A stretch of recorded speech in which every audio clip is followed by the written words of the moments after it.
Hello friends, आपका स्वागत है मेरे चैनल पे।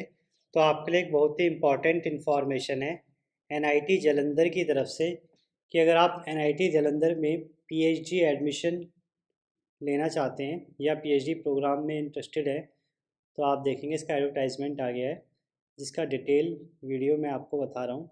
जिसमें आप सबसे पहले देखेंगे इस एडवर्टाइजमेंट में लिखा हुआ है कि जो आपकी फ़ीस है, एप्लीकेशन फ़ीस, वो 1000 रुपीज़ है। यानी 1000 रुपीज़ में आपका ये फॉर्म भरेगा और for SC ST PWD candidate के लिए यही फ़ीस 500 है और ये आपको ऑनलाइन ही पे करनी है। अब कोई हार्ड कॉपी इसमें आपको सबमिट नहीं करनी है, ऑनलाइन फॉर्म है और ऑनलाइन ही फ़ीस सबमिट करनी है और जिसकी लास्ट डेट 15 नवंबर 2024 है। अब आते हैं कि कौन कौन से डिपार्टमेंट है जिसमें आप एडमिशन ले सकते हैं। तो आप देखेंगे लगभग सभी डिपार्टमेंट हैं, चाहे वो इंजीनियरिंग के हो चाहे वो साइंस के हो, आपको सभी डिपार्टमेंट यहाँ पे देखने को मिलेंगे और सभी रिसर्च एरियाज़ भी आपको देखने को मिलेंगे जहाँ पे आप चूज़ कर सकते हैं किस रिसर्च एरिया में आपको पीएचडी करनी है। तो केमिस्ट्री में आप देखेंगे सभी तरीके के टॉपिक्स यहाँ पे इंक्लूड है। अब एलिजिबिलिटी क्राइटेरिया की अगर मैं बात करूं तो पीएचडी इन साइंस डिपार्टमेंट में मैं बात करता हूं तो आपको यहाँ पे सिर्फ मास्टर डिग्री चाहिए और अगर आपके 60% मिनिमम मार्क्स हैं तो आप मास्टर डिग्री के साथ इस फॉर्म को भर सकते हैं। अब essential requirement for award of institute fellowship financial assistant, तो देखिए आपको अगर इंस्टीट्यूट फेलोशिप चाहिए या कोई फाइनेंशियल असिस्टेंशिप चाहिए तो उसके लिए आपके पास कोई वैलिड गेट स्कोर होना चाहिए या CSR नेट GRF या इंस्पायर या कोई भी फेलोशिप आपके पास होनी चाहिए, तभी आपको कोई फेलोशिप यहाँ पे प्रोवाइड होगी। ये लिखा हुआ fellowship from the institute shall be awarded only to candidate fulfilling the following requirements. तो यानी अगर आपके पास सिर्फ गेट भी है तो आप इस फॉर्म को भर सकते हैं और आपको फेलोशिप मिल जाएगी। अब कैसा इसमें एडमिशन होगा, क्या इसका प्रोसेस रहेगा, तो इस बारे में अगर मैं बात करूँ तो ये तो लिखा हुआ है बस पीएचडी फुल टाइम है, पार्ट टाइम है और किस प्रकार की हो सकती है वो आप चेक कर लीजिएगा। इसमें मेन तो आपको फुल टाइम ही है। नंबर ऑफ़ सीट्स यहाँ पे दे रखी हैं, यहाँ पे नंबर ऑफ़ सीट्स देखेंगे आप तो DST इंस्पायर या फेलोशिप वाले 15 सीट्स है, पार्ट टाइम वाले 26 और अंडर प्रोजेक्ट जो है एनआईटी जालंधर के 2 और टोटल सीट यहाँ पे 46 है केमिस्ट्री में। ऐसे ही डिफरेंट डिपार्टमेंट में डिफरेंट सीट्स हैं, वो आप चेक कर सकते हैं। फिजिक्स में 46 है सेम। अब तो एडमिशन प्रोसीजर आप देख लीजिए।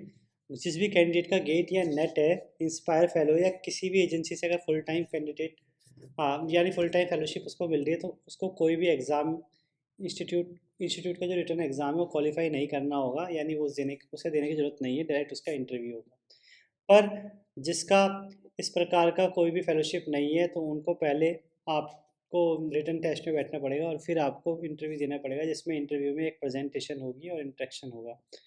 तो प्रेजेंटेशन में आपको उस रिसर्च एरिया के बारे में प्रेजेंटेशन बनानी है जिसके अंडर जिस गाइड के अंदर आप इंटरेस्टेड हैं और क्या काम करना चाहते हैं आप, तो उसके रिगार्डिंग आप प्रेजेंटेशन बनाएंगे।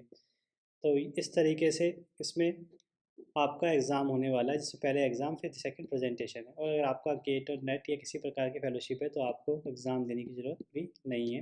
ये लिखा हुआ है यहाँ पे GATE NET GRFLS sponsored by some institute agency as a full time candidate need not clear institute written examination. अब इम्पॉर्टेंट चीज़ यहाँ पे जो है वो ये है कि आपकी लास्ट डेट 15 नवंबर है और 19 नवंबर को आपको पता लग जाएगा कि कौन कौन कैंडिडेट सेलेक्ट हुए हैं एग्ज़ाम देने के लिए या इंटरव्यू के लिए। 25 को आपका एग्ज़ाम डेट है, ऑफलाइन होगा या NIT में ही होगा और 25 को ही आपका प्रेजेंटेशन का दिन है, यानी इंटरव्यू आपका 25 को ही होगा, डायरेक्ट आपको प्रेजेंटेशन बना के लानी होगी। ये जो सॉरी 26 को आपको प्रेजेंटेशन है, 25 को आपको लिस्ट पता लग जाएगी कौन कौन सेलेक्ट हुए हैं। अब 2 दिसंबर को क्लियर हो जाएगी कि कौन किस किस बच्चों का एडमिशन हो गया है और 4 दिसंबर से 11 दिसंबर तक आपको फ़ीस भरनी है और आपकी जो क्लास है 16 जनवरी से स्टार्ट हो जाएगी। तो ये पूरा एक प्रोसेस है। इसमें मेरे को लगता नहीं कोई भी प्रॉब्लम है। आपको ऑनलाइन फॉर्म भरना है, इसका लिंक मैं आपको डिस्क्रिप्शन बॉक्स में दे दूँगा। बाकी आपको कोई प्रॉब्लम हो, कुछ पूछना हो तो आप कमेंट बॉक्स में कमेंट कर सकते हैं, मुझे मेल कर सकते हैं। ये अच्छी बात है कि इसमें गेट कैंडिडेट भी फॉर्म भर सकते हैं, उनको फेलोशिप पूरी मिलेगी। बस शर्त ये है कि उनको एडमिशन उनका हो जाना चाहिए या ये कह सकते हैं उनको एग्ज़ाम क्वालिफाई करना है, चाहे वो प्रेजेंटेशन के थ्रू। तो आई होप आपको ये वीडियो अच्छी लगी होगी और आपके काम आएगी। तो आगे ऐसी इन्फॉर्मेटिव वीडियो देखने के लिए सब्सक्राइब करें, वीडियो को लाइक करें, शेयर करें। Thank you.